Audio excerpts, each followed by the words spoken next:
उत्तर प्रदेश शासन के साथ मिलकर के टाटा ट्रस्ट गेट्स फाउंडेशन ने इसे डेडिकेटेड कोविड हॉस्पिटल के रूप में बदलने के लिए जो सहयोग किया है, इसके लिए इन दोनों ट्रस्ट के प्रति मैं हृदय से धन्यवाद भी देता हूं। इससे पहले टाटा ट्रस्ट और गेट्स फाउंडेशन ने नोएडा में भी एक 300 बेडेड डेडिकेटेड कोविड हॉस्पिटल के निर्माण में प्रदेश सरकार का सहयोग किया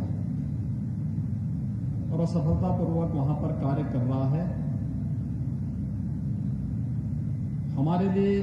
देवीपाटन कमिश्नरी जैसा क्षेत्र अत्यंत महत्वपूर्ण क्षेत्र है। आदरणीय प्रधानमंत्री जी ने देश के अंदर नीति आयोग को जो एक आदेश दिया था कि वह एस्पिरेशनल डिस्ट्रिक्ट जो स्वास्थ्य, शिक्षा, कृषि, जल संसाधन और स्किल डेवलपमेंट है या अन्य जीवन के उस क्षेत्र में पिछड़े हुए हैं, ऐसे जनपदों को देश के अंदर चिन्हित किया जाए, उसके कुछ पैरामीटर तय किए गए और उस पैरामीटर पे सामान्य जनपदों की तर्ज पर उन्हें भी विकसित किया जा सके। इसके लिए जब नीति आयोग ने कार्य किया तो उत्तर प्रदेश के अंदर 8 ऐसे जनपद निकले थे। पूरे देश के अंदर 115 जनपदों में से 8 जनपद उत्तर प्रदेश के थे और उत्तर प्रदेश के 8 जनपदों में 3 जनपद केवल इस देवीपाटन कमिश्नरी के हैं जो अभी भी स्वास्थ्य है, शिक्षा है, कृषि के विकास का है, स्किल डेवलपमेंट का है या फिर रोजगार का है, इन सभी क्षेत्रों में पिछड़े हुए हैं। दूसरा, नेपाल से इस कमिश्नरी के 3 जनपदों की सीमा का मिलना, उस दृष्टि से भी हमारे लिए यह कमिश्नरी अत्यंत महत्वपूर्ण है और इसी को ध्यान में रख करके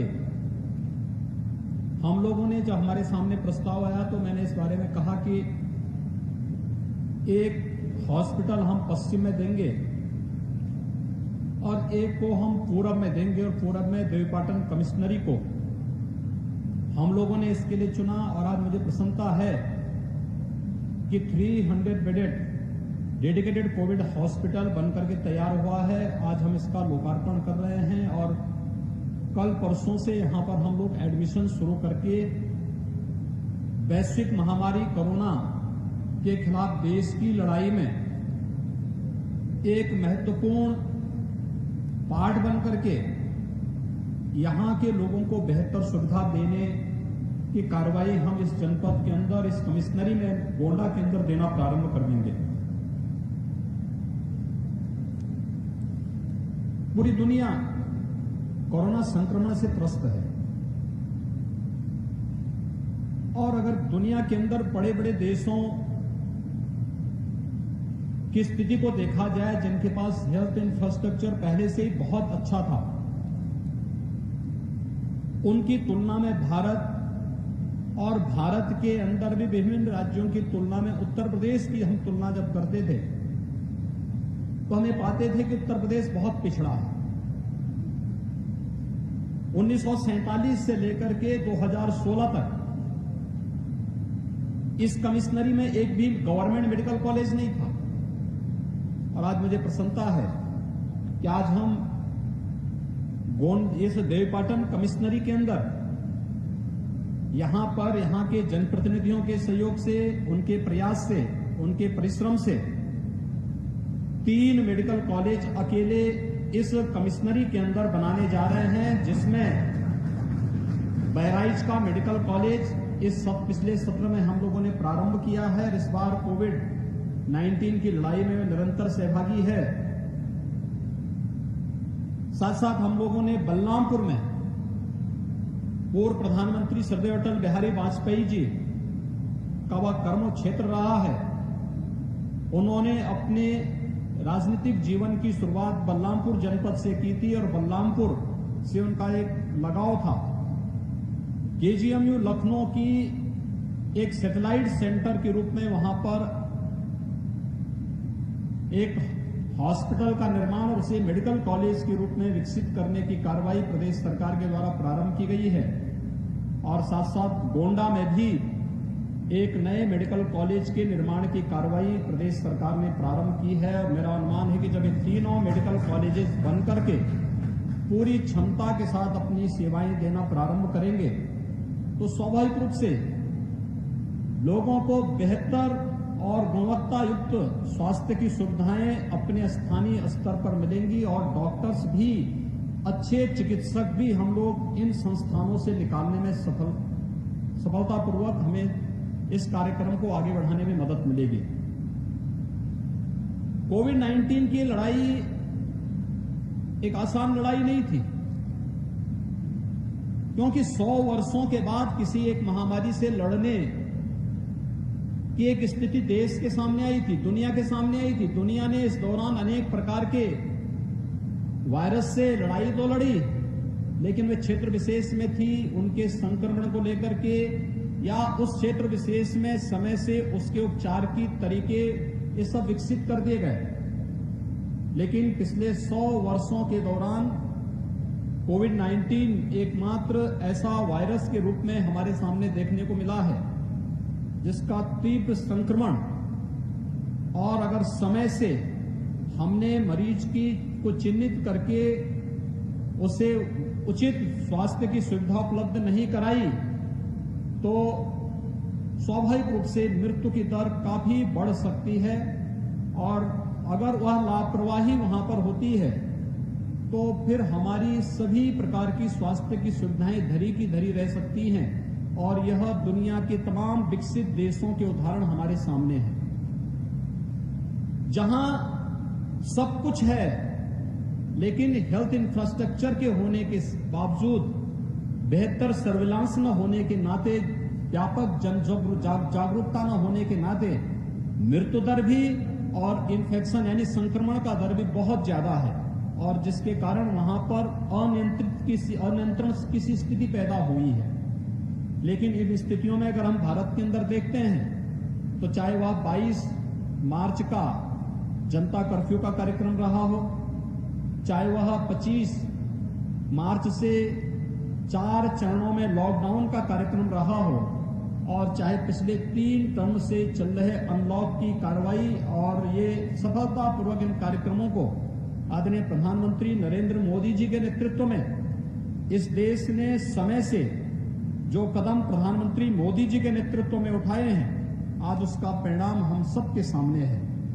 कि भारत एक सुरक्षित स्थिति में है और दुनिया के अंदर सबसे कम संक्रमण वाले देशों में और सबसे कम मृत्यु दर वाले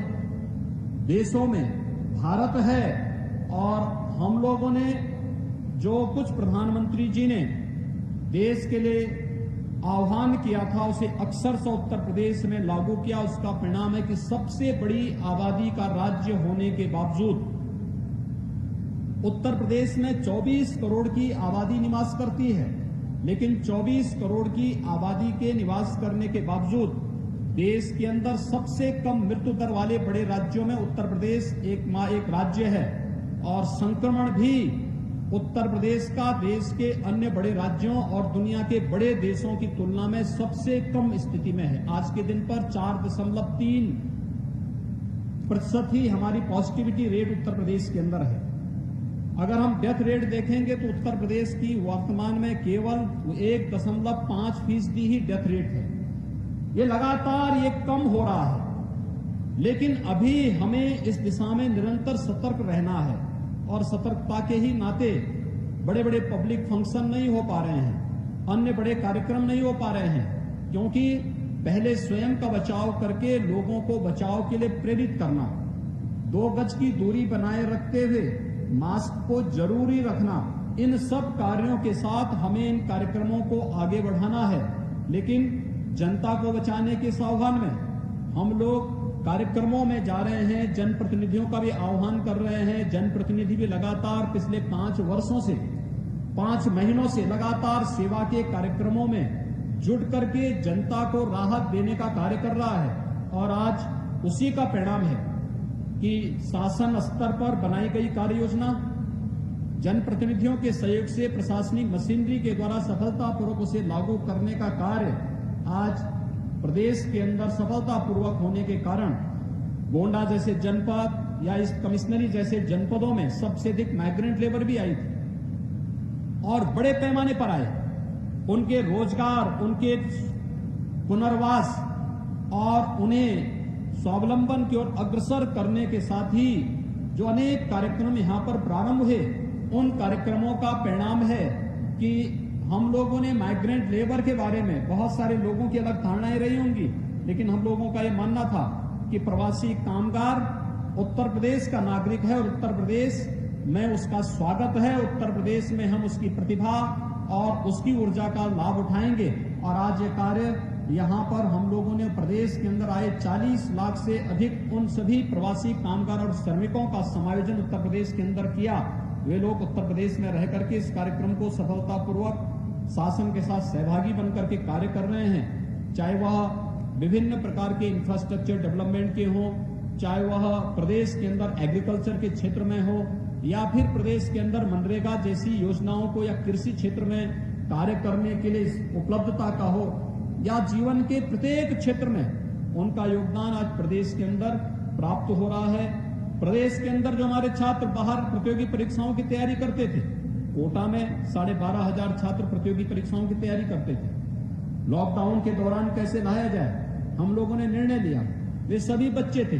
12 से 15 साल, 15 साल, 16 साल तक के बच्चे थे। उन्हें सुरक्षित उनके परिजनों तक पहुंचाना एक चैलेंज था,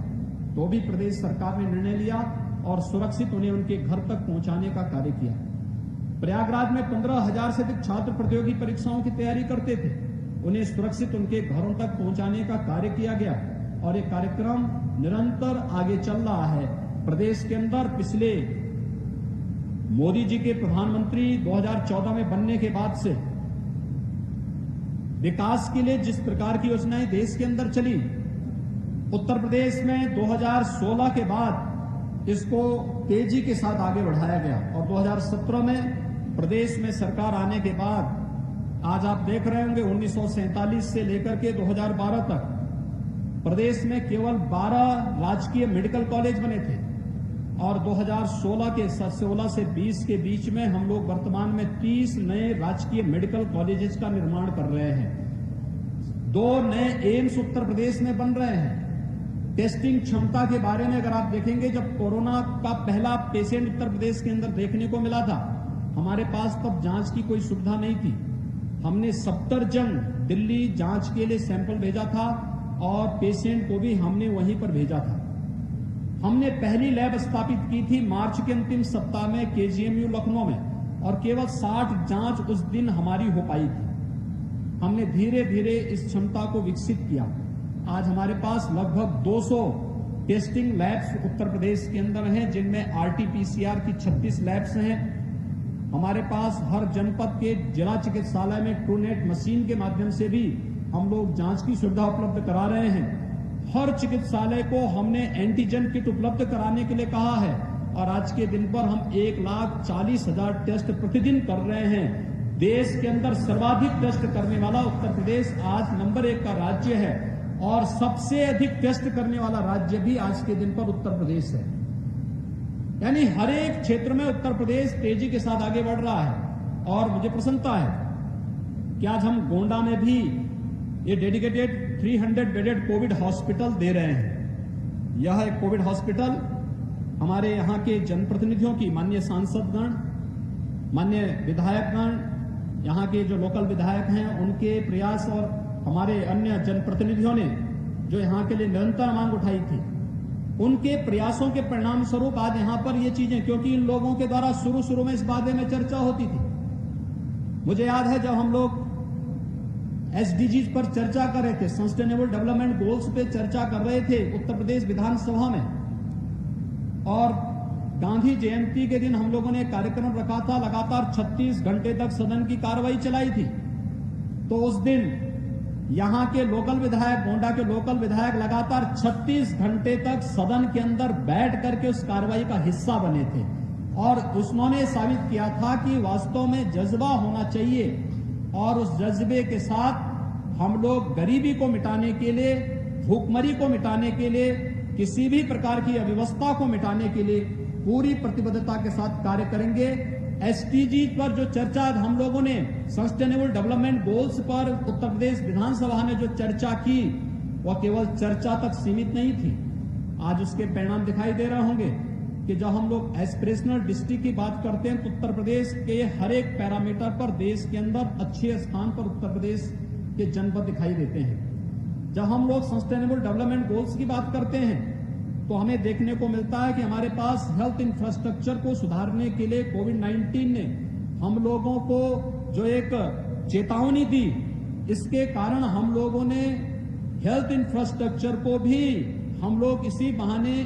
उसकी स्ट्रेंथनिंग करने में हम लोगों को मदद मिल गई, उसके सुदृढ़ीकरण करने में हमें मदद मिल गई। और आज उसी का परिणाम है कि सस्टेनेबल डेवलपमेंट गोल्स पे केवल चर्चा ही नहीं करेंगे बल्कि व्यावहारिक धरातल पर दिखाई देगा। 300 bedded Covid dedicated Covid hospital Gonda जनपद में बनना, ये एसडीजीज पर हुई चर्चा का ही एक परिणाम है कि हम लोगों ने गरीबों के बारे में, हम लोगों ने हर एक व्यक्ति को अच्छी स्वास्थ्य की सुविधा उपलब्ध हो सके, इसके बारे में जो चर्चाएं की हैं, उन चर्चाओं को हम लोगों ने व्यवहारिक धरातल पर उतार करके जनता को बेहतर परिणाम देने का जो निश्चय किया था, जो संकल्प विधानसभा में लिया था, गांधी जी की जयंती के अवसर पर, 150वीं जयंती के अवसर पर लिया था, आज उसका मूर्त रूप प्रदेश के अंदर कोविड-19 के दौरान लॉकडाउन की कार्रवाई में दिए गए परिणाम और कोविड-19 के दौरान भी हेल्थ इंफ्रास्ट्रक्चर के लिए हुए कार्य, लोगों को बेहतर सुविधा उपलब्ध कराने का कार्य, देश के अंदर डेथ रेट में सबसे कम डेथ रेट होना, पॉजिटिविटी रेट में सबसे कम होना, सबसे अधिक टेस्ट कराना, ये सब उसके परिणाम स्वरूप हम सबके सामने आ रहे हैं।